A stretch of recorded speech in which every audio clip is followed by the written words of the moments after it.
भवतु सह नौ भुनक्तु सह वीर्यङ्करवावहै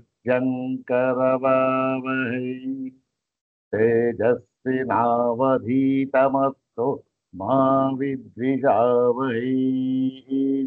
ॐ शान्ति शान्ति शान्तिः। ॐ श्रुतिस्मृतिपुराणानाम् आलयं करुणालयं नमामि भगवत्पादं शङ्करं लोकशङ्करं नमामि भगवत्पादशङ्करं लोकशङ्करं वन्दे तं सच्चिदानन्दं यतिवर्यं महामतिं वेदवेदान्तसारज्ञं सद्गुरुं प्रणतोऽस्म्यहम् सदाशिवसमारम्भाम् शङ्कराचार्यमध्यमाम् अस्मदाचार्यपर्यन्ताम् वन्दे गुरुपरम्पराम्। अग्रे उपस्थितेभ्यः भवद्भ्यः सर्वेभ्यो जिज्ञासुभ्यः सप्रणामम् हार्दं स्वागतं व्याहरामि। श्री श्री सच्चिदानंदेन्द्र सरस्वती स्वामिपादानां कर्तृकत्वेन प्रसिद्धासु कृतिषु विशुद्ध वेदांत परिभाषा नाम्नी संस्कृत भाषायाः कृतिः इदानीं विचार्यते। तत्र चतुर्थो विषयः ब्रह्मणो जगत्कारण व्यवहारः इति चतुर्थो विषयः इदानीं विचारणीयः। अग्रे तावत् श्री श्री स्वामिचरणानां प्रशस्तिश्लोकमेकं पठित्वा अनुग्रहं च प्राप्य प्रकृतं ग्रन्थभागं यथा स्वामिपादानुग्रहः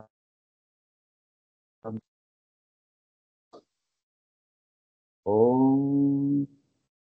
कषायरहितं काषायवासं स्वरूपनिष्ठं परिपूर्णबोधं वन्दे निशं सच्चिदानन्दरूपं सरस्वतीम् इन्द्रसमानतेजम्।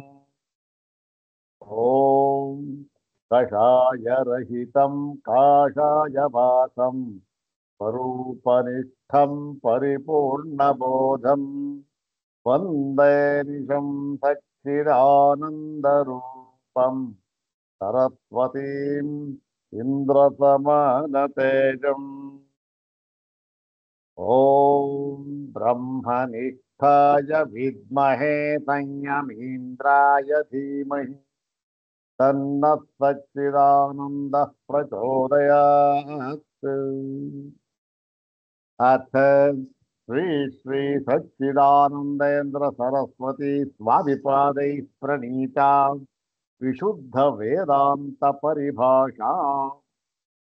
ॐ अवाच्यमप्रमेयं च कार्यकारणवर्जितं निष्क्रियं निष्कलं शान्तम् आत्मानमनुसन्दधे पदवाक्यप्रमाणज्ञान संप्रदायविदो गुरून् नत्वा विशुद्ध वेदांत परिभाषा प्रकाश्यते। ಸ್ವಾಮಿಪಾದರವರು ಮೊಟ್ಟ ಮೊದಲಿಗೆ ತಮ್ಮ ಈ ಒಂದು ವಿಶಿಷ್ಟ ಕೃತಿ ಸಂಸ್ಕೃತ ಭಾಷೆಯಲ್ಲಿ ರಚನೆ ಮಾಡಿರತಕ್ಕಂತಹ ಕೃತಿ ವಿಶುದ್ಧ ವೇದಾಂತ ಪರಿಭಾಷಾ. ಇದರ ಉದ್ದೇಶ ಏನು? ಈ ಒಂದು ಬ್ರಹ್ಮ ವಿಚಾರದಲ್ಲಿ ಬ್ರಹ್ಮ ಜಿಜ್ಞಾಸೆಯನ್ನು ಮಾಡುವಾಗ ನಾವು ಯಾವ ಯಾವ ಪದಗಳಿಗೆ ಯಾವ ಯಾವ ರೀತಿಯ ಅರ್ಥವನ್ನು ಮಾಡಿಕೊಳ್ಳಬೇಕು, ಅದಕ್ಕೆ ರೂಢ್ಯ ಅರ್ಥ ಏನು, ಲಕ್ಷ್ಯ ಅರ್ಥ ಏನು, ಮತ್ತೆ ವ್ಯವಹಾರದಲ್ಲಿ ಅದನ್ನು ಹೇಗೆ ಬಳಕೆ ಆಗ್ತಾ ಇದೆ, ಇವೆಲ್ಲವನ್ನು ಗಣನೆಗೆ ತಂದುಕೊಂಡು ವೇದಾಂತದಲ್ಲಿ ಇದರಲ್ಲಿ ಯಾವ ಅರ್ಥವನ್ನು ಇಟ್ಕೊಳ್ಬೇಕು, ರೂಢ್ಯರ್ಥನೋ ಲಕ್ಷಣಾರ್ಥನೋ ಅಥವಾ ಮತ್ತೊಂದು ವ್ಯವಹಾರಕ್ಕೆ ಯೋಗ್ಯವಾದ ಅರ್ಥವನ್ನು ಯಾವ ರೀತಿ ಇಟ್ಕೊಳ್ಬೇಕು ಅಂತಕ್ಕಂಥಾದ್ರೆ ವಿಚಾರ ಮಾಡಿದ್ದಾರೆ. ಯಾತಕ್ಕೆ ಅಂದರೆ ಪ್ರತಿಯೊಂದಕ್ಕೂ ಕೂಡ ಒಂದು ಪದ, ಒಂದು ಶಬ್ದ ಯಾವಾಗ ಉಚ್ಚಾರ ಮಾಡುತ್ತೇವೋ ಅದಕ್ಕೆ ಆಯಾಯ ಒಂದು ಯಾವ ಪ್ರಕರಣವನ್ನು ಕುರಿತು ಯಾವ ಶಾಸ್ತ್ರವನ್ನು ಕುರಿತು ವಿಚಾರ ಮಾಡ್ತಾ ಇದ್ದೇವೆ ಅನ್ನುವುದರ ಮೇಲೆ ಆ ಒಂದು ಪದಗಳಿಗೆ ನಾವು ಅರ್ಥವನ್ನು ಮಾಡಬೇಕು. ಅದಕ್ಕೆ ಹೇಳ್ತಕ್ಕಂಥದ್ದು ಸಂಪ್ರದಾಯ ಅಂತಕ್ಕಂಥದ್ದು. ಹಾಗಾಗಿ ಈ ವೇದಾಂತದಲ್ಲಿ ನಾವು ಯಾವ ಸಂಪ್ರದಾಯವನ್ನು ಅನುಸರಿಸಬೇಕು, ಹೇಗೆ ಅರ್ಥವನ್ನು ಮಾಡಿಕೊಳ್ಳಬೇಕು,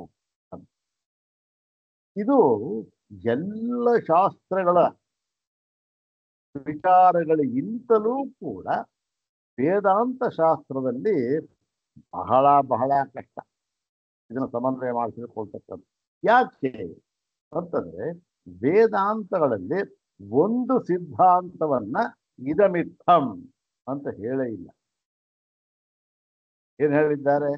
ದ್ವೈತವನ್ನು ಹೇಳಿದ್ದಾರೆ, ಅದ್ವೈತವನ್ನು ಹೇಳಿದ್ದಾರೆ, ವಿಶಿಷ್ಟಾದ್ವೈತವನ್ನು ಹೇಳಿದ್ದಾರೆ, ಶೂನ್ಯವಾದವನ್ನು ಹೇಳಿದ್ದಾರೆ, ಮತ್ತೊಂದನ್ನು ಎಲ್ಲವನ್ನು ಹೇಳಿಬಿಟ್ಟಿದ್ದಾರೆ. ಇಂಥದ್ದು ಅಂತ ಹೇಳಿ ಇದೇ ಸಿದ್ಧಾಂತ ಎಂಬುದಾಗಿ ಇದಮಿತ್ತಂ, ಇನ್ನು ಬೇರೆ ಯಾವುದು ಸರಿ ಎಲ್ಲ ಎಂಬುದಾಗಿ ನಿರ್ದೇಶ ಮಾಡಿ ಹೇಳಿರುವುದು ನಮಗೆ ಎಷ್ಟೊಂದು ಕಂಡು ಬರೋದಿಲ್ಲ. ಒಂದು ವೇಳೆ ನಿರ್ದೇಶ ಮಾಡಿ ಹೇಳಿದ್ದರೂ ಕೂಡ ಬೇರೆ ಸಿದ್ಧಾಂತವನ್ನು ಕೂಡ ಅದೇ ರೀತಿ ಹೇಳಿದ್ದಾರೆ.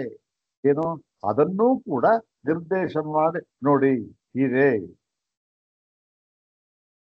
ಈಗ ನಾವು ವಿಚಾರ ಮಾಡ್ತಾ ಇರ್ತಕ್ಕಂಥ ಭಾಗವೇ ಬ್ರಹ್ಮ ಈ ಜಗತ್ತಿಯ ಕಾರಣವಾಗಿದೆ ಅಂತಕ್ಕಂಥದ್ದು. ಈ ಬ್ರಹ್ಮವು ಜಗತ್ತಿಯ ಕಾರಣವಾಗಿದೆ ಎಂಬುದು ವೇದಾಂತದ ಸಿದ್ಧಾಂತವಲ್ಲ. ಮತ್ತೆ ವೇದಾಂತವು ಈ ಸಿದ್ಧಾಂತವನ್ನ ಪ್ರತಿಪಾದನೆ ಮಾಡುವುದಕ್ಕಾಗಿ ಹೊರಟಿರುವುದೂ ಇಲ್ಲ, ಎರಡೂ ಇಲ್ಲ.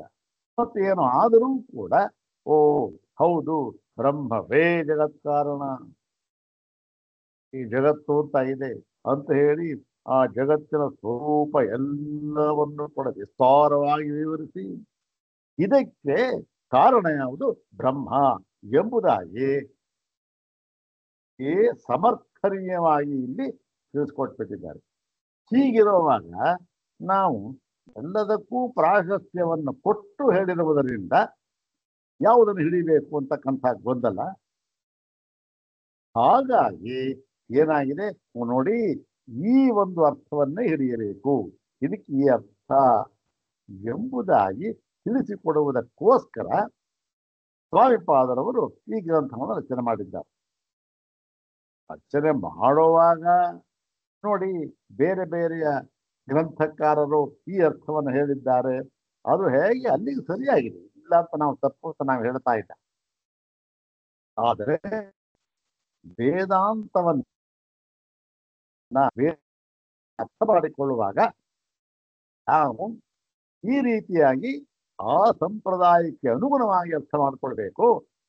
ಅದನ್ನು ನಾವು ಇಲ್ಲಿ ಯಥಾಮತಿ ಹೇಳ್ತಾ ಇದ್ದೇವೆ ಅಂತ ಹೇಳಿ ಈ ಒಂದು ಗ್ರಂಥವನ್ನ ಉಪಕ್ರಮಿಸಿದ್ದಾರೆ. ಪ್ರಕೃತ ನೋಡಿ ಏನಾಗಿದೆ, ಈಗ ನಾವು ಬ್ರಹ್ಮಣೋ ಜಗತ್ಕಾರಣ ವ್ಯವಹಾರ, ಈಗ ಜೀವೇಶ್ವರ ವಿಭಾಗವನ್ನು ಹಿಂದಿನ ಭಾಗದಲ್ಲಿ ಹೇಳಿದ್ರು. ಏನು ಜೀವ ಮತ್ತೆ ಈಶ್ವರ. ಇನ್ನೂ ಕೂಡ ಏನ್ ಹೇಳಿದ್ರು, ಜೀವನಿಗೂ ಅಸ್ತಿತ್ವವನ್ನು ಕೊಟ್ಟು ಹೇಳಿದ್ರು, ಈಶ್ವರನಿಗೂ ಕೂಡ ಅಸ್ತಿತ್ವವನ್ನು ಕೊಟ್ಟು ಹೇಳಿದ್ರು, ಎರಡೂ ಕೂಡ ಹೇಳಿದ್ರು. ಹೀಗೆ ಹೇಳುವಾಗ ಏನಾಗಿದೆ, ಯಾವುದು ಪರಮಾರ್ಥವಾಗಿ ಹೇಳಿದ್ದಾರೆ, ಯಾವುದನ್ನ ಪರಮಾರ್ಥವಾಗಿ ಹೇಳಿದ್ದಾರೆ ಎಂಬುದನ್ನ ನಿರ್ಣಯ ಮಾಡಿ ಇದೇ ವೇದಾಂತ ಸಿದ್ಧಾಂತ ತಿಳ್ಕೊಳ್ಳೋದಕ್ಕೆ ನಮಗೆ ಕೆಲವು ಸೂಚನೆಗಳು, ಕೆಲವು ಸೂತ್ರಗಳು ನಮಗೆ ಬೇಕಾಗುತ್ತೆ. ಅದನ್ನ ಇಲ್ಲಿ ಸ್ವಾಮಿ ಪಾದರು ಹೇಳೋದಕ್ಕೆ ಹೊರಟಿದ್ದಾರೆ. ಜೀವೇಶ್ವರ ಭಾಗವಕ್ಕೆ ಹೇಳಿದ್ದಾಯಿತು. ಈಗ ಈ ಬ್ರಹ್ಮವು ಈ ಜಗತ್ತಿಗೆ ಕಾರಣವಾಗಿದೆ ಎಂಬತಕ್ಕಂಥದ್ದು. ಇದಕ್ಕೆ ಮೂಲಾಧಾರವಾಗಿ ಏನಿದೆ? ಹೌದು, ಈ ಜಗತ್ತು ಯಾವಾಗ ಕಾರ್ಯ ಅಂತ ಆಯ್ತೋ ಅದಕ್ಕೊಂದು ಕಾರಣ ಅಂತ ಇದ್ದೇ ಇರಬೇಕು. ಹೌದು ತಾನೆ? ಹಾಗಾಗಿ ಒಂದು ಕಾರಣ ಇದಕ್ಕಂತೂ ಇದ್ದೇ ಇರಬೇಕು, ಅದೇ ಬ್ರಹ್ಮ ಅಂತ ಹೇಳಿದ್ದಾರೆ. ಅಲ್ಲಿಗೇನಾಯ್ತು? ಈ ಜಗತ್ತು ಕಾರ್ಯ ಅಂತ ಒಪ್ಕೊಂಡಾಗ ಆಯ್ತು. ಕಾರ್ಯ ಅಂತ ಒಪ್ಕೊಳ್ಳೋದಕ್ಕೆ ಏನು ಗಮಕ, ಏನು ಪ್ರಮಾಣ? ಇದನ್ನೇ ಯಾಕೆ ನಾವು ಕಾರಣ ಅನ್ಕೊಂಡ್ಬಾರ್ದು ಅಂತ ಹೇಳಿದ್ರೆ, ನೋಡಿ, ಕಾರಣಕ್ಕೂ ಕಾರ್ಯಕ್ಕೂ ಒಂದು ವ್ಯತ್ಯಾಸ ಇದೆ. ಏನು? ಈ ಕಾರ್ಯ ಎಂಬತಕ್ಕಂಥದ್ದು ಅದೇನೂ ಕೂಡ ತ್ರಿಕಾಲಾಬಾಧಿತವಲ್ಲ, ಮತ್ತೆ ತ್ರ್ಯವಸ್ಥಾ ಬಾಧಿತವೂ ಅಲ್ಲ, ಮತ್ತೆ ಈ ದೇಶ ಅಪರಿಚ್ಛಿನ್ನವೂ ಅಲ್ಲ, ಯಾವುದೂ ಅಲ್ಲ. ಕಾರ್ಯ ಅಂತಕ್ಕಂಥದ್ದು ಏನಾಗುತ್ತೆ? ಬದಲಾವಣೆ ಆಗ್ತಾ ಇರುತ್ತೆ. ಮತ್ತೆ ದೇಶದ ಬದಲಾವಣೆ ಅಂದ್ರೆ ಯಾವ ಒಂದು ರೀತಿಯಿಂದ? ದೇಶ, ಕಾಲ ಮತ್ತೆ ಅವಸ್ಥೆ ಎಲ್ಲದರಲ್ಲೂ ಕೂಡ ಬದಲಾವಣೆ ಆಗ್ತಾ ಇದೆ. ಇದರ ಇದನ್ನ ಆಧಾರವಾಗಿಟ್ಕೊಂಡು ನಾವು ಒಂದು ಪದಾರ್ಥವನ್ನ ಇದು ಕಾರಣ ಅಂತಲೋ ಇದು ಕಾರ್ಯ ಅಂತಲೋ ನಾವೇ ಸಿದ್ಧ ಮಾಡಿಕೊಳ್ಳಬಹುದು. ಯಾರು ಹೇಳಬೇಕಾದಿಲ್ಲ. ಏನು? ಈ ಒಂದು ಸ್ವರೂಪ ಅದು ತ್ರಿಕಾಲ ಅಬಾಧಿತವೋ ಅಥವಾ ತ್ರಿಕಾಲ ಬಾಧಿತವೋ ಅಂತ ಎರಡು ವಿಚಾರ ಮಾಡಿಕೊಂಡ್ರೆ ಸಾಕು. ಅದ ಕಾರ್ಯವೋ ಇಲ್ಲ ಕಾರಣವೋ ಅಂತ ನಮಗೆ ಗೊತ್ತಾಗಿಬಿಡುತ್ತೆ. ಮಡಕೆನೇ ಯಾಕೆ ಕಾರಣ ಅಂತ ಹೇಳಬಾರ್ದು? ಏನು ಅದಕ್ಕೆ ಮಡಕೆನೇ ಕಾರ್ಯ ಅಂತ ಯಾಕೆ ನೀವು ಹೇಳ್ತಾ ಇದ್ದೀರಾ ಅಂತಂದ್ರೆ, ನೋಡಪ್ಪ, ಈ ಸೂತ್ರ ನೀನು ಅನ್ವಯ ಮಾಡ್ಕೋ. ಏನು? ತ್ರಿಕಾಲ ಬಾಧಿತ ಮಡಕೆ ಅಥವಾ ಎಲ್ಲ ಅವಸ್ಥೆಗಳಲ್ಲೂ ಮಡಕೆ ಇದೆಯಾ ನೋಡ್ಕೋ ಅಂತಕ್ಕಂಥ ಯಾವಾಗ ನೋಡಿದ್ರೆ ಗೊತ್ತಾ, ಓ ಇಲ್ಲ ಇದು ತ್ರಿಕಾಲ ಬಾಧಿತವಲ್ಲ, ತ್ರಿಕಾಲ ಬಾಧಿತ. ಮೂರು ಕಾಲದಲ್ಲೂ ಕೂಡ ಇದು ಬದಲಾವಣೆ ಆಗ್ತಾ ಇರುತ್ತೆ ಅಷ್ಟೇ. ನಿನ್ನೆ ಇತ್ತು, ಇವತ್ತಿಲ್ಲ, ನಾಳೆ ಇನ್ನೊಂದು ಸ್ವರೂಪ ಪಡ್ಕೊಳ್ಳುತ್ತೆ, ಏನೋ ಆಗುತ್ತೆ. ಹಾಗಾಗಿ ಕಾರ್ಯ ಅಂತ ಹೇಳ್ತಾರೆ. ಈ ದೃಷ್ಟಿಯಿಂದ ನೋಡಿ, ಕಾರ್ಯ ಎಂದ್ರೆ ಜಗತ್ತೇ ಕಾರ್ಯ ಅಂತ ಹೇಳ್ತಾರೆ ಅಂತ ನಿರ್ಣಯ ಮಾಡಿದ್ದಾಯ್ತು. ಈ ಒಂದು ಕಾರಣ ಒಂದು ಇದ್ದೇ ಇರ್ಬೇಕಲ್ಲ. ಆ ಕಾರಣ ಯಾವುದು? ಅದೇ ಬ್ರಹ್ಮ ಅಂತ ನಿರ್ಣಯ ಮಾಡಿ, ಈಗ ಓಹೋ, ಬ್ರಹ್ಮಕ್ಕೂ ಮತ್ತೆ ಈ ಬ್ರಹ್ಮ ಅಂದ್ರೆ ಕಾರಣಕ್ಕೂ ಈ ಕಾರ್ಯಕ್ಕೂ ಯಾವ ವಿಧವಾದ ಸಂಬಂಧ? ನೋಡಿ, ಇವೆಲ್ಲವನ್ನೂ ಕೂಡ ಯಾವಾಗ ವಿಚಾರ ಮಾಡ್ತಾ ಬರ್ತಕ್ಕಂಥದ್ದು ಕಾರ್ಯಕಾರಣ ಅಂತ ಹೇಳ್ಬಿಟ್ರೆ, ಕಾರ್ಯಕಾರಣ ಅಂತನ್ನುವಾಗ ಯಾವ ರೀತಿಯ ಸಂಬಂಧ ಇದನ್ನ ಸಿದ್ಧ ಮಾಡ್ತಕ್ಕಂಥದ್ದು, ಸಿದ್ಧ ಮಾಡಬೇಕಾದದ್ದು ಈ ದರ್ಶನಕಾರ ಅವರ ಒಂದು ಅನಿವಾರ್ಯ, ಅದರ ಅನಿವಾರ್ಯತೆ ಅವರಿಗಿದೆ. ಯಾತಕ್ಕೆ ಅಂದ್ರೆ, ಹೌದು, ಸಂಬಂಧ ಅಂತನ್ನೋದಕ್ಕೆ ಬೇಕಾದಷ್ಟು ಸಂಬಂಧವನ್ನು ಹೇಳ್ತಾರೆ. ಇಲ್ಲಿ ಯಾವ ಸಂಬಂಧ ಅಂತ ಹೇಳಿ ಈ ಒಂದು ವೈಶೇಷಿಕರು ಯಾವ ಸಂಬಂಧ ಹೇಳ್ತಾರೆ, ಸಾಂಖ್ಯರು ಯಾವ ಸಂಬಂಧ ಹೇಳ್ತಾರೆ, ಮತ್ತೆ ಬೇರೆ ಬೇರೆ ದರ್ಶನಕಾರರು ಯಾವ ಸಂಬಂಧವನ್ನು ಹೇಳುತ್ತಾರೆ ಅಂತ ಹೇಳಿ ಇಲ್ಲಿ ನಾವು ಯಾವ ಸಂಬಂಧವನ್ನು ಹೇಳಬೇಕು ಅಂತ ಹೇಳುವುದಕ್ಕೆ ಹೊರಟು ಏನನ್ನು ಹೇಳಿದ್ರು? ಈ ಒಂದು ಮತ್ತೆ ಈಶ್ವರ, ಬ್ರಹ್ಮ, ಜಗತ್ತು ಅಂತಕ್ಕಂಥದ್ದು ಇಲ್ಲಿ ಏನಾಗಿದೆ ಅಂತಂದ್ರೆ, ಈ ಒಂದು ಬ್ರಹ್ಮವು ಅದರ ಸ್ವರೂಪ ಏನು? ಕೂಟಸ್ಥ ನಿತ್ಯ ಚೈತನ್ಯ. ಅದೇನೆ ಸ್ವಾಮಿಪಾದರವರು ಈ ತಮ್ಮ ಮಂಗಳ ಶ್ಲೋಕದಲ್ಲಿ ಮೊದಲನೆಯ ಪೂರ್ವಾರ್ಧದಲ್ಲಿ ವಿವರಿಸಿಬಿಟ್ಟಿದ್ದಾರೆ. ಅವಾಚ್ಯಮ ಪ್ರಮೇಯಂಚ ಕಾರ್ಯಕಾರಣವರ್ಜಿತಂ. ಮತ್ತೆ ಉತ್ತರಾರ್ಧದಲ್ಲೂ ಕೂಡ ಏನು, ಉತ್ತರಾರ್ಧದಲ್ಲಿ ಮೊದಲನೇ ಪಾದ, ಅದರಲ್ಲೂ ಕೂಡ ಬ್ರಹ್ಮರ ಸ್ವರೂಪವನ್ನು ಹೇಳಿದ್ದಾರೆ. ಏನಂತ? ನಿಷ್ಕ್ರಿಯಂ ನಿಷ್ಕಲಂ ಶಾಂತಂ. ಆಯ್ತು. ಹೀಗಿರುವಾಗ ಯಾವ ರೀತಿಯ ಸಂಬಂಧವನ್ನು ನಾವು ಕಲ್ಪಿಸಿಕೊಳ್ಳಬೇಕು? ಯಾಕೆ ಈ ಜಗತ್ತಿಗೂ ಇದಕ್ಕೂ ಕೂಡ ಅಂದ್ರೆ ಅದನ್ನ ಕೊನೆಯ ಪಾದದಲ್ಲಿ ಹೇಳ್ತಾರೆ. ಏನು? ಆತ್ಮಾನಮನುಸಂಧತೆ. ಇದಕ್ಕೆಲ್ಲ ಯಾವ ಸಂಬಂಧ ಅಂತಂದ್ರೆ ಆತ್ಮ ಸಂಬಂಧ. ಏನು? ಬೇರೆಯವರು ಹೇಳ್ತಕ್ಕಂಥ ಯಾವ ಸಂಬಂಧವೂ ಅಲ್ಲ. ಬಹಳ ಮುಖ್ಯವಾದ ಸಂಬಂಧ ಯಾವುದು? ವೈಶೇಷಿಕರು ಹೇಳ್ತಕ್ಕಂಥದ್ದು ಸಮವಾಯಿ ಸಂಬಂಧ. ಸಮವಾಯದಿಂದ ಕೂಡಿದೆ. ನಿತ್ಯ ಸಂಬಂಧ ಸಮವಾಯ, ಅದು ಕೂಡ ನಿತ್ಯ ಸಂಬಂಧ. ಯಾವತ್ತೂ ಕೂಡ ಸಂಬಂಧ ಇದ್ದೇ ಇರುತ್ತೆ. ಆಗ್ಬಹುದಲ್ಲ ಇದು? ಪರಮಾತ್ಮನಿಗೂ ಜಗತ್ತಿಗೂ ಯಾವ ಸಂಬಂಧ ಇದ್ದೇ ಇರುತ್ತೆ. ಇಲ್ಲ ಇಲ್ಲ ಅದಲ್ಲ ಅಂತ ಹೇಳಿ ಏನಿದು? ಆತ್ಮ ಸ್ವರೂಪ ಸಂಬಂಧ ಅಂದ್ರೇನು? ಎಲ್ಲ ಕಾರ್ಯಗಳು ಕೂಡ ಏನಾಗಿವೆ? ಈ ಒಂದು ಪರಮಾತ್ಮನ ಸ್ವರೂಪವೇ. ಪರಮಾತ್ಮನನ್ನ ಬಿಟ್ಟು ಈ ಒಂದು ಜಗತ್ತು ಕಾರ್ಯ ಅಂತಕ್ಕಂಥದ್ದು ಇಲ್ಲ ನೋಡಿ. ಹೀಗೆ ನಾವು ಯಾವಾಗ ಹೇಳಿದ್ವೋ ಆವಾಗ ಏನಾಯ್ತು? ಅಲ್ಲ ಕಣ್ರಿ, ಈಗ ತಾನೇ ಹೇಳಿದ್ರಿ. ಏನಂತ? ಬ್ರಹ್ಮಕ್ಕೆ ಅಥವಾ ಈಶ್ವರನಿಗೆ ಅಥವಾ ಯಾರಿಗ ಏನು ಅವನ ಒಂದು ಸ್ವರೂಪ ಏನು ಅಂತ ಹೇಳಿದ್ರೆ ಅವಾಚ್ಯಮ ಪ್ರಮೇಯಂಚ ಕಾರ್ಯಕಾರಣವರ್ಜಿತಂ ನಿಷ್ಕ್ರಿಯಂ ನಿಷ್ಕಲಂ ಶಾಂತಂ ಅಂತ ಈಗ ತಾನೇ ಹೇಳಿದ್ರಲ್ಲ. ನೀವು ಯಾವಾಗ ಈ ಕಾರ್ಯವೂ ಕೂಡ ಅದೇ ಸ್ವರೂಪದ್ದು, ಅದನ್ನು ಬಿಟ್ಟು ಇರುವುದಿಲ್ಲ ಅಂತ ಆದ್ರೆ ಆವಾಗ ಏನಾಯ್ತು? ಕಾರ್ಯ ತಾನೆ. ಹೌದು ಅಲ್ಲ ಸ್ವಾಮಿ, ಕಾರ್ಯ ಎಲ್ಲಾದ್ರೂ ಈ ತರ ಇದೆಯಾ? ಅವಾಚ್ಯ ಅಪ್ರಮೇಯ ಕಾರ್ಯಕಾರಣ ಉಚಿತ ನಿಷ್ಕ್ರಿಯ ನಿಷ್ಕ್ರಿಯ ಇದೆಯಾ? ಎಲ್ಲೂ ಇಲ್ಲ. ಹೇಗೆ ಹೇಳ್ತೀರಿ ಅಂತಂದ್ರೆ ಅದಕ್ಕಾಗಿಯೇ ಒಂದು ಮುಖ್ಯವಾದ ಇನ್ನೊಂದು ಲಕ್ಷಣವನ್ನು ಹೇಳಿದ್ದಾರೆ. ಯಾವುದದು? ಕಾರ್ಯಕಾರಣ ವರ್ಜಿತಂ. ಇದು ಮುಖ್ಯವಾದ ಭಾಗ ಇದೆ.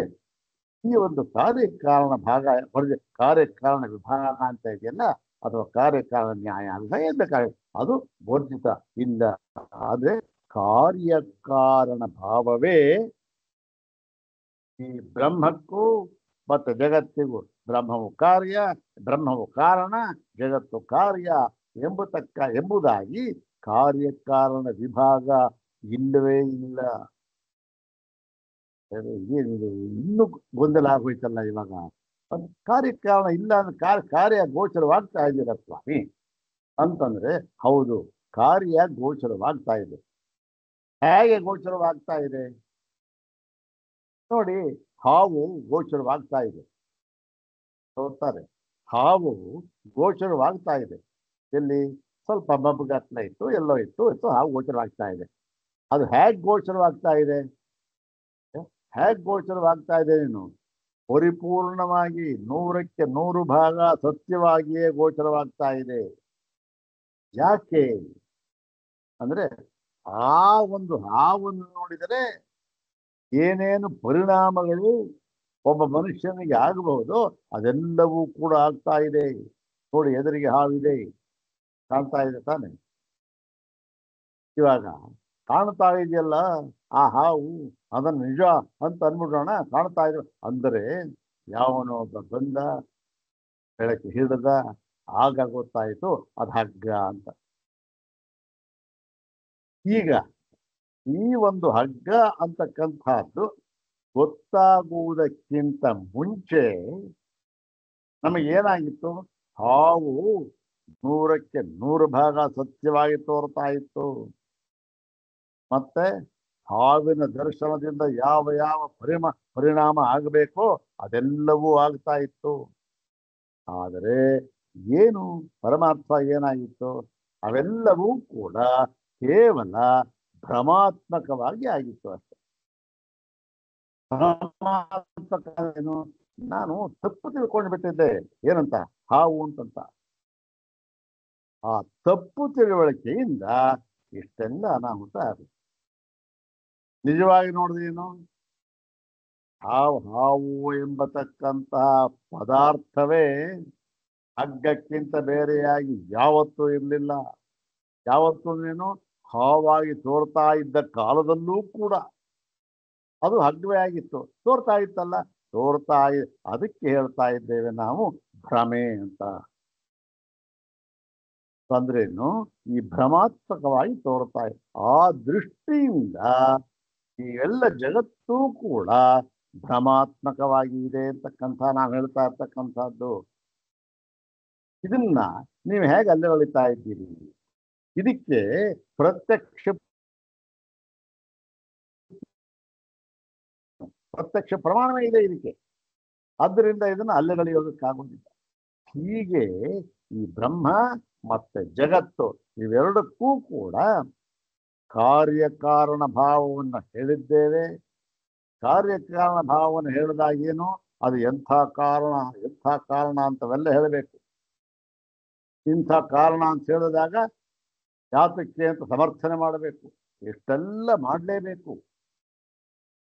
ಮಾಡಿ ಕೊನೆಗೆ ಏನು ತೀರ್ಮಾನ ಏನಾಗುತ್ತೆ? ಅಯ್ಯಯ್ಯೋ, ಇಷ್ಟೆಲ್ಲ ಮಾಡಿದ್ವಲ್ಲ, ಈ ಹಾವು, ಈ ಜಗತ್ತು ಎಂಬತಕ್ಕಂತಹ ಪದಾರ್ಥವೇ ಪರಮಾತ್ಮನಿಗಿಂತ ಭಿನ್ನವಾಗಿ ಇಲ್ಲ. ಹೇಗೆ ಹಾವು ಎಂಬತಕ್ಕಂತಹ ಇನ್ನೊಂದು ಪದಾರ್ಥವೇ ಹಗ್ಗಕ್ಕಿಂತ ಬೇರೆಯಾಗಿ ಇಲ್ಲವೋ ಹಾಗೆ. ಇದಕ್ಕೇನ್ ಬೇಕು? ಏನ್ ಬೇಕು ತಿಳ್ಕೊಳ್ಬೇಕು, ಜ್ಞಾನ ಬೇಕು ಅಷ್ಟೇ. ಅದಕ್ಕೆ ಜ್ಞಾನ ಅಂತ ಹೇಳ್ತಾರೆ. ಅದಕ್ಕೆ ಜ್ಞಾನ, ಇದಕ್ಕೆ ಅಜ್ಞಾನ ಅಷ್ಟೇ. ಇಷ್ಟೊಂದು ಸುಲಭವಾದ ವಿಚಾರ, ಆದರೆ ಎಷ್ಟು ಕಷ್ಟ. ಹೀಗೆ ಏನಾಗಿದೆ, ಈ ಬ್ರಹ್ಮಕ್ಕೂ ಜಗತ್ತಿಗೂ ಕಾರ್ಯಕಾರಣ ವ್ಯವಹಾರ, ಜಗತ್ತಿಗೂ ಬ್ರಹ್ಮಕ್ಕೂ ಕಾರ್ಯಕಾರಣ ವ್ಯವಹಾರವನ್ನು ಹೇಳ್ತಾ ಇದ್ದಾರೆ. ಇದನ್ನ ಶ್ರುತಿಗಳಲ್ಲಿ ಹೇಗೆ ಹೇಳಿದ್ದಾರೆ, ನಾವು ಹೇಗೆ ಇದನ್ನ ತಿಳ್ಕೊಳ್ಬೇಕು? ನೋಡಿ, ಒಂದು ಪಕ್ಷ ಇದೇ ಬ್ರಹ್ಮಕ್ಕೂ ಜಗತ್ತಿಗೂ ಇದೇ ಸಂಬಂಧ. ಯಾವುದು? ಏನು ಭ್ರಮೆ ಅಂತಕ್ಕಂಥದ್ದೇ ಸಂಬಂಧ ಅಂತ ಹೇಳಿಬಿಟ್ಟಿದ್ದರೆ ಏನು ಅಷ್ಟೊಂದು ಗೊಂದಲ ಆಗ್ತಾ ಇರಲಿಲ್ಲ. ಆದ್ರೆ ಆ ಥರ ಹೇಳಿಲ್ಲ.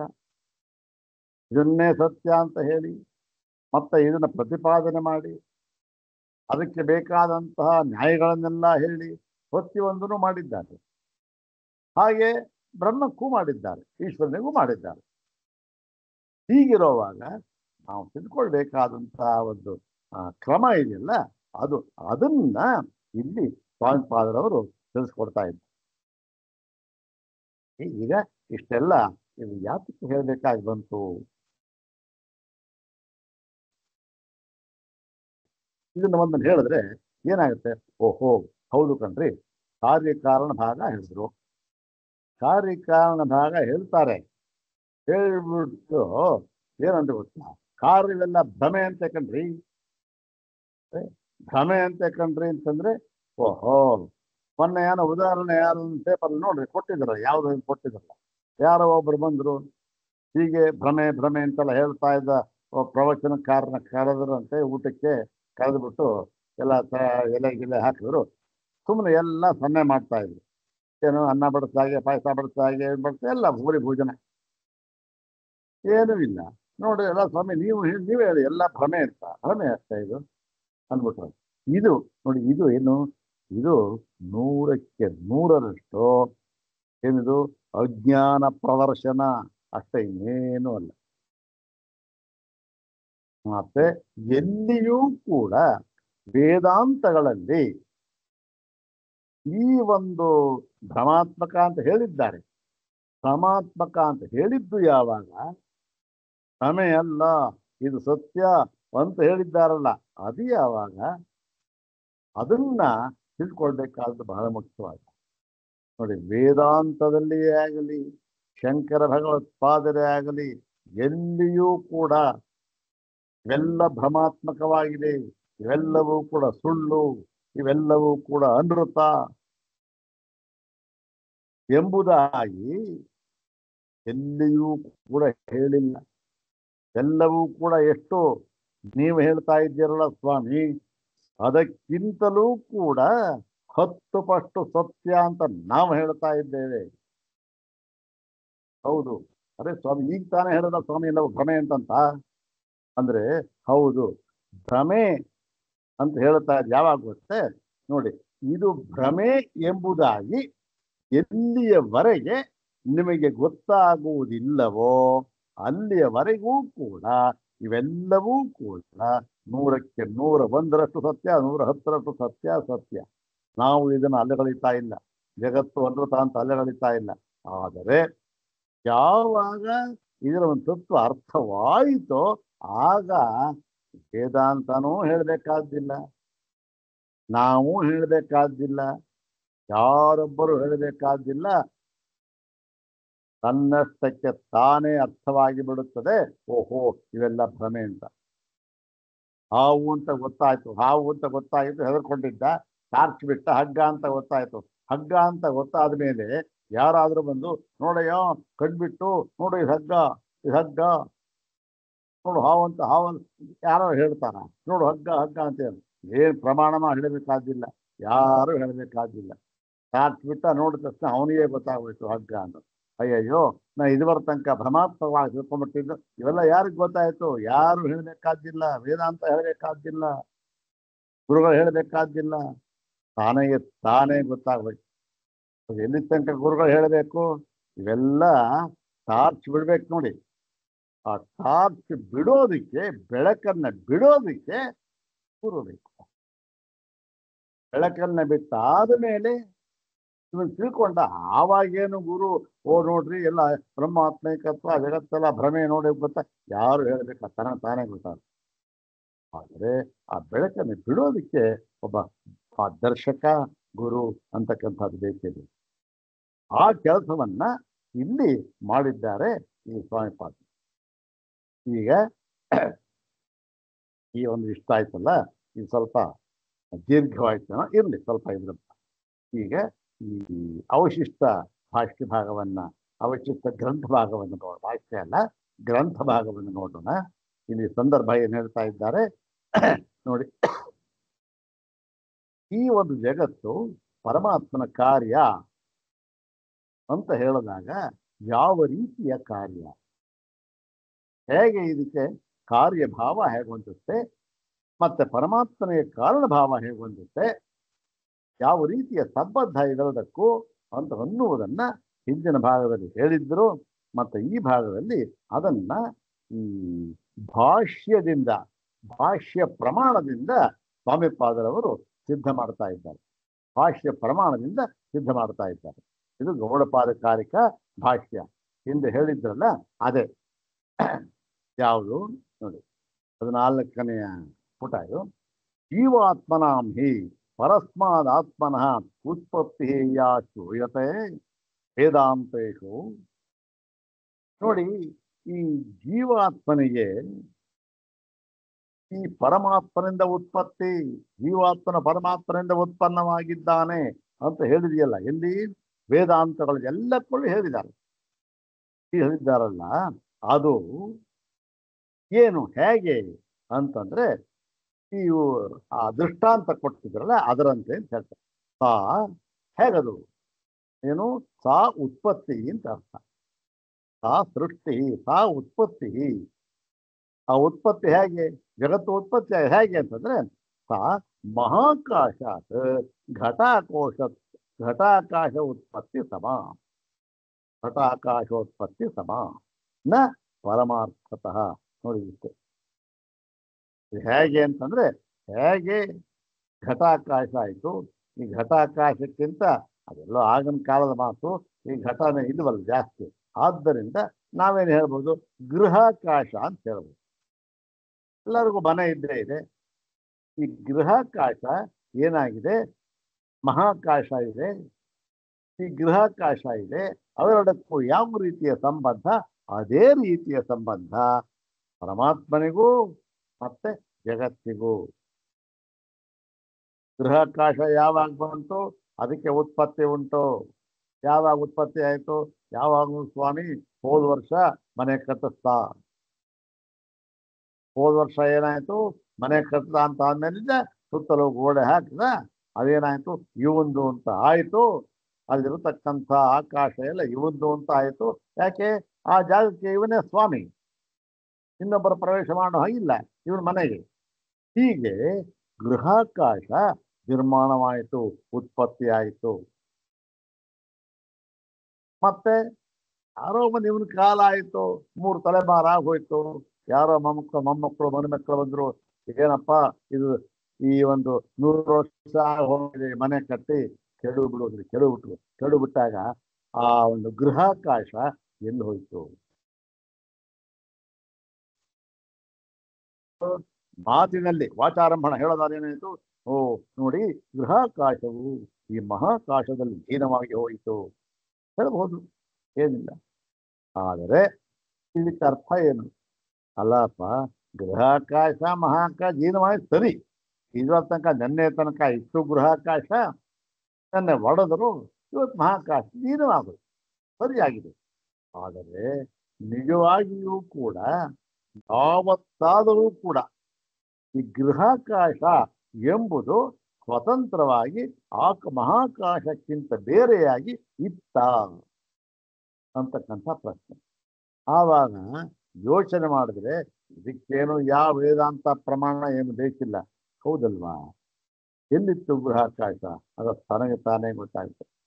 ಹಾಗೆ ಈ ಪರಮಾತ್ಮನಿಗೂ ಈ ಜಗತ್ತಿಗೂ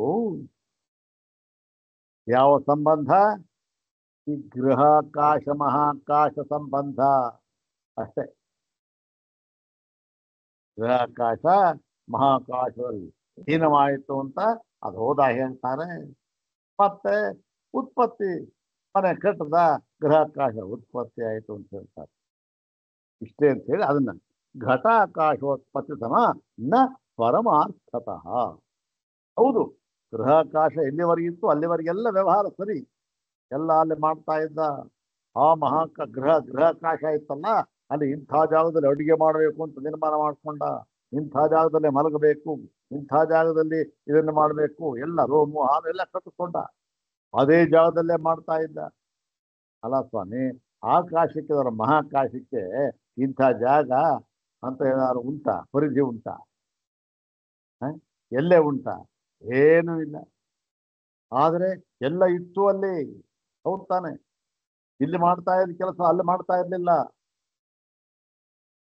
ಆ ಮನೆಯಲ್ಲಿ ಎಲ್ಲ ಅಲ್ಲಲ್ಲೇ ಮಾಡ್ತಾ ಇದ್ದ, ಎಲ್ಲ ಇತ್ತು ತಾನೆ, ವ್ಯವಹಾರ ಪ್ರತಿಯೊಂದು ಇತ್ತು, ವ್ಯವಸ್ಥಿತವಾಗಿ ಮಾಡ್ತಾ ಇದ್ದ. ಆದರೆ ಅಷ್ಟು ಮಾತ್ರದಿಂದ ನಾವು ಓಹೋ ಇದನ್ನ ಸ್ವತಂತ್ರ ಪರಮಾತ್ಮ ತಿಳ್ಕೊಳ್ಬೇಕಾ? ಖಂಡಿತ ಇಲ್ಲ. ಅದೇ ರೀತಿ ಜಗತ್ತು ಅಲ್ಲಿ ಹೇಗೆ ವ್ಯವಹಾರ ಮಾಡ್ತಾ ಇದ್ನೋ ಈ ಜಗತ್ತನ್ನು ನಾವು ವ್ಯವಹಾರ ಮಾಡ್ತಾ ಇದ್ದೇವೆ, ಅಷ್ಟೇ ಸತ್ಯ. ಆದರೆ ಅವನಿಗೆ ಗೊತ್ತು, ಯಾರಿಗೆ? ಆ ಯಜಮಾನನಿಗೆ, ಮನೆ ಕಟ್ಟೋನಿಗೆ, ಹೌದೌದು ಇದು ವ್ಯವಹಾರಕ್ಕೆ, ಇದು ಮಹಾಕಾಶಕ್ಕಿಂತ ಬೇರೆಯಾಗಿ ಈ ಗೃಹಾಕಾಶ ಅಂತ ಅನ್ನೋದು ಇಲ್ಲವೇ ಇಲ್ಲ. ಹಾಗಾಗಿ ಇದು ಇಂಥ ಕಡೆ ಮಾಡಬೇಕು, ಇಂಥ ಈ ಕೆಲಸ ಅಲ್ಲ, ಯಾವ ನಿಯಮ?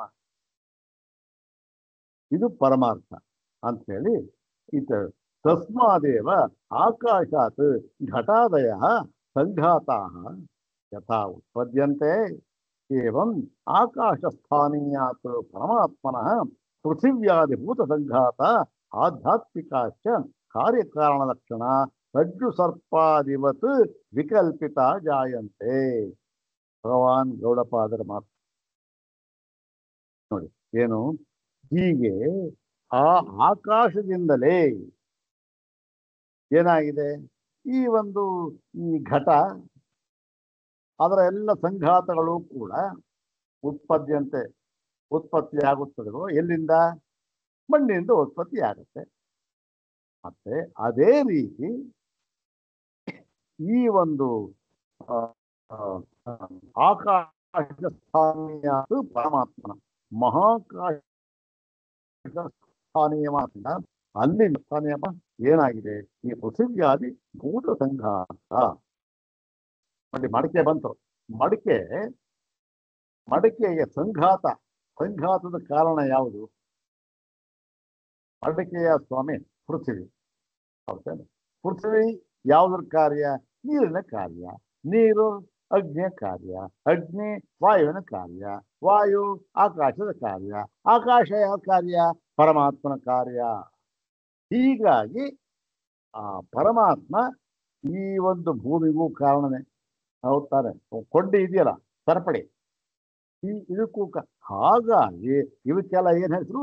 ಸಂಘಾತ ಅಂತ ಹೆಸರು. ಬರೀ ಮಣ್ಣಲ್ಲ, ಎಲ್ಲ ಸಂಘಾತಗಳಿಗೂ ಕಾರಣ ಅಂತ ಹೇಳಿ ಆ ಮಹಾಕಾಶ ಹೇಗೆ ಎಲ್ಲ ಸ್ಥಾನಗಳು. ಮಹಾಕಾಶ ಏನು? ಒಂದು ಮಣ್ಣು ಅಂತಕ್ಕಂಥದ್ದು ಘಟಕ್ಕೆ ಕಾರಣ, ಘಟಕ್ಕೆ ಮಣ್ಣು ಕಾರಣ. ಆದರೆ ಈ ಆತ್ಮ ಅಂತಕ್ಕಂಥದ್ದು ಯಾರಿಗೆ ಕಾರಣ? ಎಲ್ಲ ಸಂಘಾತ, ಆಕಾಶದಿಂದ ಹಿಡಿದು ಮಡಕೆವರೆಗೂ ಕೂಡ.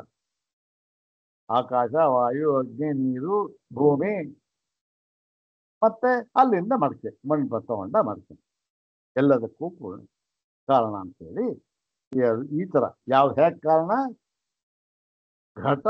ಗೃಹಾಕಾಶಕ್ಕೆ ಕಾರಣವಾಗಿರುವಂತೆ ಗೃಹಾಕಾಶಕ್ಕೆ ಮಹಾಕಾಶವು ಕಾರಣವಾಗಿರುವಂತೆ ಕಾರಣ ಅಂತೇಳಿ ಏನಾಗಿದೆ? ಪೃಥಿವ್ಯಾದಿ ಎಲ್ಲ ಸಂಘಾತಗಳು ಕೂಡ.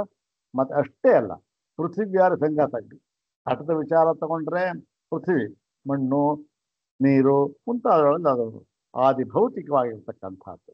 ಅಷ್ಟೇ ಅಲ್ಲ, ಆಧ್ಯಾತ್ಮಿಕ ಸಂಘಾತಗಳು ಕೂಡ ಎಲ್ಲವೂ ಕೂಡ ಏನಾಗಿದೆ? ಈ ಒಂದು ಮಹಾಕಾಶ ಸ್ಥಾನೀಯನಾದ ಪರಮಾತ್ಮನಿಂದ ಬಂದಿವೆ. ಅಷ್ಟೆ. ಹೊಂದಿವೆ ಅಂತ ಅನ್ನೋದಕ್ಕೆ, ಉತ್ಪತ್ತಿಯಾಗಿವೆ ಅನ್ನೋದಕ್ಕೆ ಈ ಅರ್ಥವನ್ನು ನಾವು ಇಟ್ಕೊಳ್ಬೇಕು ಅಂಥೇಳಿ. ಅತಃ ಉಚ್ಯತೆ ಘಟಾದಿವಚ್ಚ ಸಂಘಾತೈ. ಆ ಗೌಡಪಾದ ಕಾರ್ಯ ಕೇಳಿದಲ್ಲ, ಘಟಾದಿವಚ್ಚ ಸಂಘಾತೈ, ಅದಕ್ಕೆ ಹೇಳಿದ್ದಾರೆ ಗೌಡಪಾದ. ಯದಾ ಮಂದ ಬುದ್ಧಿ ಪ್ರತಿವಿಪಾದೈಷಯ ಶ್ರುತ್ಯ ಆತ್ಮನೋ ಜಾತಿರುಚ್ಯತೆ ಜೀವಾದೀನಾಂ. ಈಗ ಅವನಷ್ಟು ಆ ಮಟ್ಟದಲ್ಲಿ ಯೋಚನೆ ಮಾಡತಕ್ಕಂಥ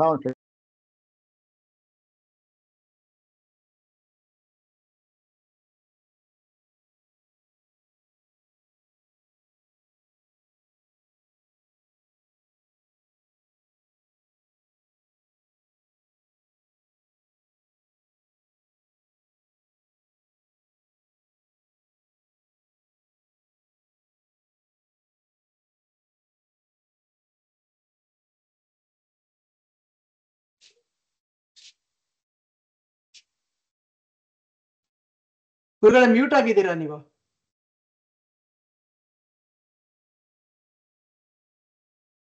ಕೇಳಿಸ್ತಾ ಇಲ್ಲ.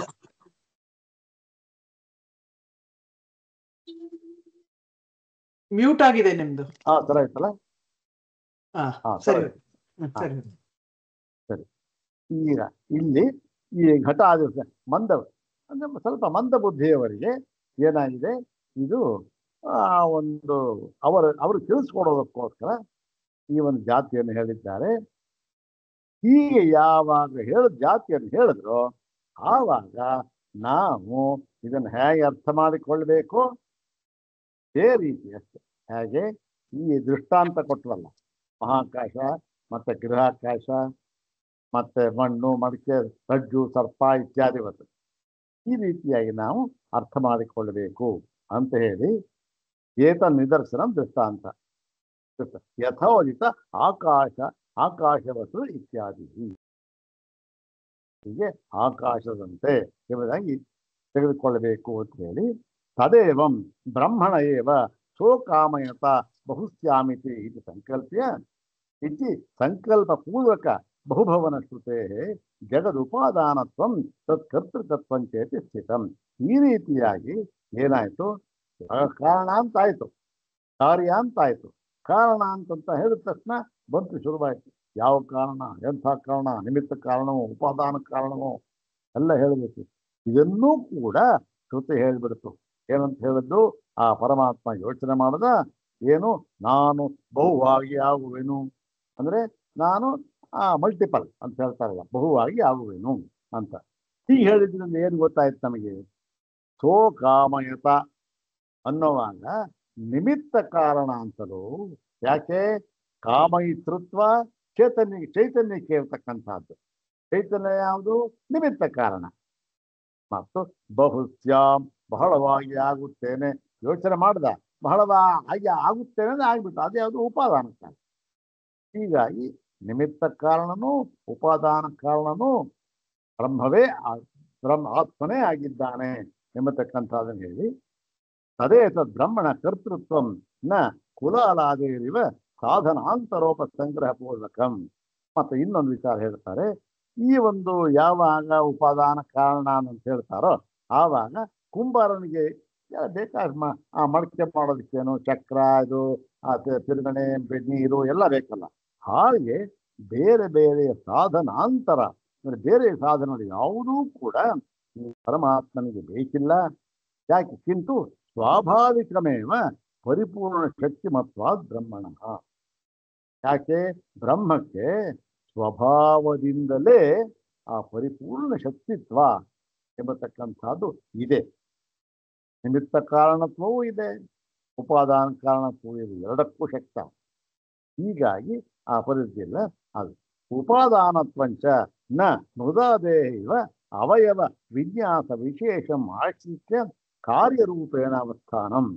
ಇಲ್ಲಿ ಉಪಾದಾನ ಕಾರಣ ಅಂತ ಹೇಳಿದ್ರಲ್ಲ, ಉಪಾದಾನ ಕಾರಣ ಅಂತ ಹೇಳಿದ್ರೆ ಏನಾಯಿತು? ಉಪಾದಾನ ಅಂದ್ರೆ ಒಂದು ಸಾಮಗ್ರಿ, ಒಂದು ವಸ್ತು ಬೇಕು, ಹೌದ್ ತಾನೆ? ಇವತ್ತು ಮಣ್ಣು ಬೇಕು, ಅದು ಬೇಕು, ಇದು ಬೇಕು, ಮಡಕೆ ಬೇಕು, ಮಣ್ಣು ಬೇಕು, ನೀರು ಬೇಕು, ಎಲ್ಲ ಅವೆಲ್ಲ ಏನು? ಅವಯವ, ಸಾವಯವ ಅವೆಲ್ಲ. ಹೀಗೆ ಯಾವುದೋ ಸಾವಯವವನ್ನ ಉಪಾದಾನ ತೆಗೆದುಕೊಂಡು ಪರಮಾತ್ಮ ಸೃಷ್ಟಿ ಮಾಡೋಣ ಯಾವುದದು ಅಂದ್ರೆ ಯಾವುದೂ ಇಲ್ಲ. ಯಾಕೆ ಅಂತಕ್ಕಂಥದ್ದು ನಿಷ್ಕಲಂ ನಿಷ್ಕ್ರಿಯಂ ಶಾಂತಂ. ಅವನಿಗೆ ಅವಯವವೇ ಅಂತ ಇಲ್ಲ. ಆದರೂ ಕೂಡ ಏನಾಗಿದೆ? ಕಾರಣ ಯಾಕೆ? ಸರ್ವಶಕ್ತಿಮಾನ್ ಅವನು. ಯಾರು? ಆತ್ಮ, ಭಗವಾನ್ ಅಂತ ಆತ್ಮ ಸರ್ವಶಕ್ತಿಮಾನ್. ಆದ್ದರಿಂದ ಇತಿ ನಿರವಯವತ್ವ ನಿಷ್ಕ್ರಿಯ, ಅವನು ನಿರವಯವ ಮತ್ತೆ ನಿಷ್ಕ್ರಿಯ ಅಂತಕ್ಕಂಥ ಸುತ್ತಿಯಲ್ಲಿ ಹೇಳುತ್ತಾರೆ. ಮತ್ತಿನ್ನು ಸ್ವಾಭಾವಿಕ ಅದು. ಅವನು ಯಾವ ಉಪಾದಾನ ಕಾರಣಕ್ಕೆ ಅವಯವ ಉಳ್ಳ ವಸ್ತು ಬೇಕಿಲ್ಲ, ಸ್ವಾಭಾವಿಕ ಅದು ಅವನಿಗೆ ಅಂತೇಳಿ ಅದಕ್ಕೆ ಕಾರಿಕೆ. ಅದನ್ನ ಕಾರಿಕೆ ದೇವಶೇಷ ಸ್ವಭಾವೋಯಂ ಅಪ್ತ ಕಾಮಸ್ಯ ಕಾಸ್ಪೃಹ. ಇದು ಆ ಪರಮಾತ್ಮನ ಸ್ವಭಾವವೇ ಆಗಿದೆ. ಪರಮಾತ್ಮನ ಸ್ವಭಾವ ಅವನು ಏನನ್ನ ಬಯಸಬೇಕು, ಏನನ್ನ ಮಾಡಬೇಕು. ಯಾಕೆ? ಅವನು ಆಪ್ತ ಕಾಮ. ಆಪ್ತ ಕಾಮ ಅಂತಂದ್ರೆ ಏನು? ಎಲ್ಲ ಕಾಮಗಳು ಇವೆ, ಅವೆಲ್ಲವನ್ನು ಪಡೆದುಕೊಂಡು ಬಿಟ್ಟಿದ್ದಾನೆ ಅಂತ ಹಾಗೆ ಅರ್ಥವಲ್ಲ. ಎಲ್ಲ ಕಾಮವನ್ನು ಪಡೆದುಕೊಂಡು ಬಿಡುವುದು ಅಂತಕ್ಕಂಥದ್ದು ಯಾವನಿಗೂ ಸಾಧ್ಯ ಇಲ್ಲ. ಎಷ್ಟು ಕಾಮಗಳಿದೆ ಹಾಗೆ ಎನ್ಸೋಕ್ಕಾಗತ್ತಾ? ಅಷ್ಟೆಲ್ಲ ನಾನು ಅನುಭವಿಸೋಕ್ಕಾಗತ್ತಾ? ಆಗೋಲ್ಲ. ಮತ್ತು ಆಪ್ತ ಕಾಮ ಅಂತಂದ್ರೆ ಏನು? ಆಪ್ತ ಕಾಮ ಅಂತಂದ್ರೆ ತನಗಿಂತ ಭಿನ್ನವಾಗಿ ಅನುಭವಿಸಲ್ಪಡತಕ್ಕ ಕಾಮವೂ ಕೂಡ ತನಗಿಂತ ಭಿನ್ನವಾಗಿ ಇಲ್ಲ ಎಂಬತಕ್ಕಂತಹ ನಿಶ್ಚಯ ಪರಿಜ್ಞಾನ ಅಷ್ಟೆ. ಹಾಗಾದ್ರೆ ಏನಾಗುತ್ತೆ? ಆವಾಗ ತನಗಿಂತ ಭಿನ್ನವಾದ ಯಾವುದೇ ಪಡೆಯಬೇಕಾದ ಏನು ಎಲ್ಲವನ್ನು ಪಡೆದುಕೊಂಡಷ್ಟೇ ಅಷ್ಟೆ. ಅದಕ್ಕೆ ಆಪ್ತ ಕಾಮ ಅಂತ ಆಸರು ಹೇಳ್ತಾರೆ ಅಂದ್ಬಿಟ್ಟು ಇತ್ಯಾದಿ ಅಭಿಯುಕ್ತೋಕ್ತೇ. ಅಭಿಯುಕ್ತರು ಅಂದ್ರೆ ಇಲ್ಲಿ ಗೌಡಪಾದರು. ಮತ್ತೆ ನಿತ್ಯ ತೃಪ್ತತ್ವಾತ್ ಪರಮೇಶ್ವರಸ್ಯ ಸ್ವವಿಭೂತಿ ಛಾಪನೆ ಸ್ವೇಚ್ಛಾ ಪರಿಪೂರ್ತವ ಸೃಷ್ಟ್ಯರ್ಥಂ ಸಾಮಗ್ರಿ ಉಪಸಂಹಾರೇವ ನ ಸ್ಪೃಹ. ಅವನು ಏನು ಬೇಕಾಗಿಲ್ಲ, ಯಾವುದನು ನಿತ್ಯ ತೃಪ್ತ ಅವನು. ಹಾಗಾಗಿ ಏನಾಗಿದೆ? ಸಾಮಗ್ರಿಯನ್ನು ಉಪಸಂಹಾರ ಮಾಡಿ ಉಪಸಂಹಾರ ತೆಗೆದುಕೊಳ್ಳೋದು, ಸಾಮಗ್ರಿಯನ್ನು ಸ್ವೀಕಾರ ಮಾಡೋದು ಅದೂ ಇಲ್ಲ. ಮತ್ತೆ ಈ ಒಂದು ತನ್ನ ಒಂದು ಶಕ್ತಿಯನ್ನ ತೋರಿಸ್ಕೊಳ್ಬೇಕು, ಅದಕ್ಕೋಸ್ಕರ ಪ್ರಪಂಚ ಸೃಷ್ಟಿ ಮಾಡಬೇಕಂದ್ರಿ ಅದೂ ಅಲ್ಲ. ಮತ್ತೆ ತನ್ನ ಇಚ್ಛೆಯನ್ನು ಪೂರ್ಣ ಮಾಡ್ಕೊಳ್ಬೇಕು ಅದೂ ಇಲ್ಲ. ಹೀಗೆ ಯಾವುದೂ ಇಲ್ಲ. ಪ್ರತಿಯೇನು ಸ್ವಭಾವೇ ಸ್ವಾಮಿತ್ತು, ಏನು ಬೇಕಿಲ್ಲ ಅಂತ ಹೇಳಿ ಇವೆಲ್ಲ ಯಾವಾಗ ಆ ಒಂದು ಗೃಹಾಕಾಶ ಅಂತಕ್ಕಂಥದ್ದು ಮಹಾಕಾಶಕ್ಕಿಂತ ಭಿನ್ನವಾಗಿ ಇಲ್ಲ ಎಂಬುದಾಗಿ ಇನ್ನೂ ತಿಳುವಳಿಕೆ ಆಗಿಲ್ಲ. ಅದು ಗೃಹಾಕಾಶದಲ್ಲೇ ಇದ್ದಾನೆ. ಅಡುಗೆ ಮನೆ ಇದೆ, ಅಲ್ಲಿ ರೂಮ್ ಇದೆ, ಕೂತ್ಕೊಳ್ಳೋ ಕೋಣೆ ಇದೆ, ಮನೆಗೆ ಬರುತ್ತೆ, ಎಲ್ಲ ಇದೆ. ಎಲ್ಲ ಅಲ್ಲಲ್ಲೇ ವ್ಯವಹಾರ ಮಾಡಿ, ಎಲ್ಲ ವ್ಯವಹಾರವು ಸತ್ಯ ಸತ್ಯ ಸತ್ಯ. ಅದಕ್ಕಿಂತ ಮುಂಚಿನ ಮಾತು ಇವೆಲ್ಲ. ಆ ಒಂದು ಮಹಾಕಾಶದ ಅರಿವಾಗುವುದಕ್ಕೆ ಮುಂಚಿನ ಮಾತು. ಮತ್ತು ಅತಃ ಅವಿದ್ಯಾ ಸ್ವಭಾವ ಮಾತ್ರ ಫಲಮಿದಂ ಯತ್ ಚೇತ ಚೇತನಾಚೇತನ ಜಗಲ್ಲಕ್ಷಣ ಕಾರ್ಯರೂಪೇಣ ಅವಭಾಸ. ಇದು ಕೇವಲ ಅವಿದ್ಯಾ ಸ್ವಭಾವ ಅಂದ್ರೆ ಏನು? ಕೇವಲ ಭ್ರಮೆ ಅಷ್ಟೇ. ಅವಿದ್ಯೆಯಿಂದ ಉಂಟಾಗಿರ್ತಕ್ಕಂಥ ಇದು ಎಲ್ಲವೂ ಕೂಡ ಯಾವುದು? ಅದರ ಅವಿದ್ಯಾ ಮಾತ್ರ, ಅವಿದ್ಯೆ ಅಷ್ಟೇ, ಇನ್ನೇನು ಕಾರಣವೂ ಇಲ್ಲ. ಹಾವು ಅಂತ ತಕೊಂಡು ಹೆದರ್ಕೊಂಡಿದ್ದದ್ದು ಅದೇನು ಕಾರಣ ಇದೆ? ಬೇರೆ ಏನಾದ್ರು ಕಾರಣ ಇತ್ತಾ? ಏನೂ ಇಲ್ಲ. ಅನ್ಯಥಾ ತಿಳ್ಕೊಂಡ್ಬಿಟ್ಟಿದ್ದೆ ಅಷ್ಟೇ. ಇದ್ದದ್ದು ಹಗ್ಗ, ಇವನು ಹಾವು ತಿಳ್ಕೊಂಡೆ ಅಷ್ಟೇ. ಇವರು ಮಾಡ್ಕೊಂಡಿದ್ದೆ ಬೇರೊಂದು ವಿಧವಾಗಿ ತಿಳುವಳಿಕೆ ಅಷ್ಟೇ. ಅದೊಂದೇ ಕಾರಣ, ಇಲ್ಲೂ ಅದೇ ಕಾರಣ. ಅದು ಹೀಗೆ ಚೇತನಾಚೇತನ ಜಗಲ್ಲಕ್ಷಣ ಕಾರ್ಯ. ಈ ಚೇತನಾಚೇತನಾತ್ಮಕವಾಗಿರ್ತಕ್ಕಂತಹ ಜಗದ್ರೂಪವಾಗಿರ್ತಕ್ಕಂತಹ ಈ ಕಾರ್ಯ ಇದೆಯಲ್ಲ, ಇವೆಲ್ಲವೂ ಕೂಡ ತೋರ್ತಾ ಇದೆ ಅಂತಕ್ಕಂಥದ್ದು ಏನಾಗಿದೆ? ಅವಿದ್ಯಾ ಸ್ವಭಾವ. ಅವಿದ್ಯೆ ಸ್ವಭಾವ ಅಷ್ಟೇ, ಭ್ರಮಾತ್ಮ ಅಂಥೇಳಿ ಇತಿ ಈ ಶ್ಲೋಕ ಅಭಿಪ್ರಾಯ ಯಾವುದು? ದೇವಶ್ರೇಷ್ಠ ಸ್ವಭಾವೋ ಅಯಂ ಆಪ್ತ ಕಾಮಸ್ಯ ಕಾಸ್ಪೃಹ ಅಂತಕ್ಕಂಥ ಈ ಯಥೋಕ್ತಂ ಭಾಷ್ಯಕಾರೇಣ ಅಂದ್ಬಿಟ್ಟು ಅವಿದ್ಯಾ ಕಲ್ಪಿತೇನ ಚ ನಾಮರೂಪ ಲಕ್ಷಣೇನ ರೂಪಭೇದೇನ ವ್ಯಾಕೃತಾತ್ಮಕೇನ ತತ್ವಾನ್ಯತ್ವಾಭ್ಯಾಂ ಅನಿವರ್ತನೀಯೇನ ಬ್ರಹ್ಮ ಪರಿಣಾಮಾದಿ ಸರ್ವ ವ್ಯವಹಾರಾಸ್ಪದತ್ವಂ ಪ್ರತಿಪದ್ಯತೆ. ಎಲ್ಲವೂ ಕೂಡ ಅವಿದ್ಯಾ ಕಲ್ಪಿತವಾಗಿದೆ. ಆ ಅವಿದ್ಯೆಯಿಂದ ಈ ನಾಮರೂಪ ಭೇದಗಳುಳ್ಳ ಪ್ರಪಂಚ ಇದೆ, ವ್ಯಾಕೃತ ಪ್ರಪಂಚ ಇದೆ. ಅದು ಏನಾಗಿದೆ? ಆ ಪ್ರಪಂಚವ ಸ್ವರೂಪ ಅಂತ ಹೇಳೋಕ್ಕೂ ಆಗೋದಿಲ್ಲ, ಸ್ವರೂಪ ಅಲ್ಲ ಅಂತ ಹೇಳೋಕ್ಕೂ ಆಗಲ್ಲ. ಸ್ವರೂಪ ಅಲ್ಲ ಅಂತ ಹೇಳೋಕ್ಕೂ ಆಗೋಲ್ಲ. ಮಡಕೆನ ಮಣ್ಣಲ್ಲ ಅಂತ ಹೇಳೋಕ್ಕಾಗತ್ತಾ? ಆಗಲ್ಲ. ಮತ್ತೆ ಮಣ್ಣು ಅಂತ ಹೇಳೋಕ್ಕೂ ಆಗಲ್ಲ. ಹೀಗೆ ಬೇರೆ ಅಂತಾಗಲಿ ಸ್ವಾತ್ಮಿಕ ರೂಪೇಣ ಸರ್ವ ವ್ಯವಹಾರಾತೀತಂ ಅಪರಿಣತಂ ಉಪತಿಷ್ಠತೆ. ಆದರೆ ಪರಮಾರ್ಥವಾಗಿ ನೋಡಿದಾಗ ಎಲ್ಲ ವ್ಯವಹಾರಗಳಿಗೂ ಅತೀತವಾಗಿರ್ತಕ್ಕಂತಹ ಅಪರಿಣತಂ, ಯಾವ ಒಂದು ಪರಿಣಾಮ ಅಂದರೆ ಬದಲಾಯಿಸುವುದು ಅಂತಕ್ಕಂಥದ್ದು, ಹಿಂದೆ ಇರತಕ್ಕಂಥದ್ದು ಏಕರೂಪವಾಗಿ ಇರ್ತಕ್ಕಂಥದ್ದು ನಮಗೆ ಗೊತ್ತಾಗುತ್ತೆ ಅಂತ ಹೇಳಿದ್ರು. ಇನ್ನು ಮುಂದಿನ ಭಾಗದಲ್ಲಿ ಇನ್ನು ಸ್ವಲ್ಪ ವಿಸ್ತಾರವಾಗಿ ಈ ಕಾರ್ಯಕಾರಣ ವ್ಯವಹಾರವನ್ನು ತಿಳಿಸ್ಕೊಡ್ತಾರೆ ಸಾಯಂಕಾಲ. ಯಾಕೆ ಬಹಳ ಮುಖ್ಯ ತಿಳ್ಕೊಬೇಕಾದ್ದು. ಅದರಿಂದ ಮುಂದಿನ ಭಾಗದಲ್ಲಿ ನಿಮಗೆ ನೋಡ್ರಿ. ಓಂ ಶಾಂತಿ ಶಾಂತಿ ಶಾಂತಿ. ಓಂ ತತ್ಸತ್.